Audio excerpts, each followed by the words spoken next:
তো গাইস, কেমন আছো তোমরা সবাই? আশা করি খুব খুব ভালো আছো। আজকে আমার বাড়িতে কিছু গেস্ট আসবার জন্য আজকে বাড়িতে করেছিলাম হচ্ছে চিতল মাছ। চিতল মাছটা বাড়ির ওপর থেকেই নিয়েছিলাম, বাড়ির থেকেই নিয়েছিলাম আর কি। তা বাড়িতে এসেছিলো যখন চিতল মাছটা খুব একটা বড় ছিল বলবো না, কিন্তু চিতল মাছটা খুব ফ্রেশ ছিল। তাই চিতল মাছটা ফার্স্টে কেটে নিয়েছিলাম মানে যেই দাদা সেই কেটে দিয়ে গেছিলো।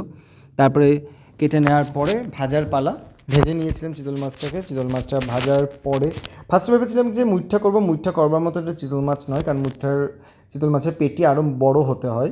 তারপরে এই দেখো ভাজাটাও হয়ে গেল। ভাজা হয়ে যাওয়ার পরে আমি ফোড়নে দিয়ে দিয়েছিলাম হচ্ছে কালো জিরে, একটু গোটা গরম মশলা, 2 থেকে 3টে তেজপাতা আর একটু জিরে।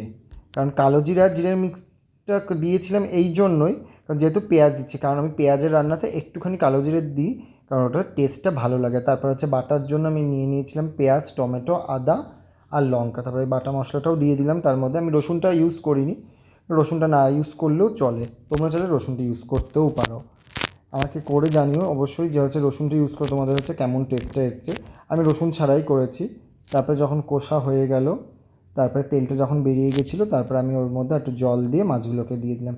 খুব ইজি, সাধারণত যেভাবে আমরা মাছ রান্না করি বাড়িতে সেভাবেই রান্নাটা করেছিলাম, কারণ আমি পাতলা করে রান্নাটা করেছিলাম। বেশি সবসময়তে হচ্ছে তেল মশলা রান্না একদমই আমরা খাই না। তারপরে এই যে মাছটা পুরো রেডি হয়ে গেছিলো। তোমরা অবশ্যই কিন্তু জানিও কেমন লাগলো।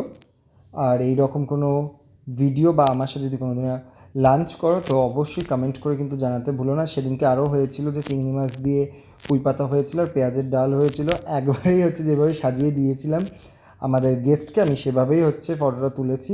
সো জানিও কেমন লাগলো। টাটা, দেখা হচ্ছে।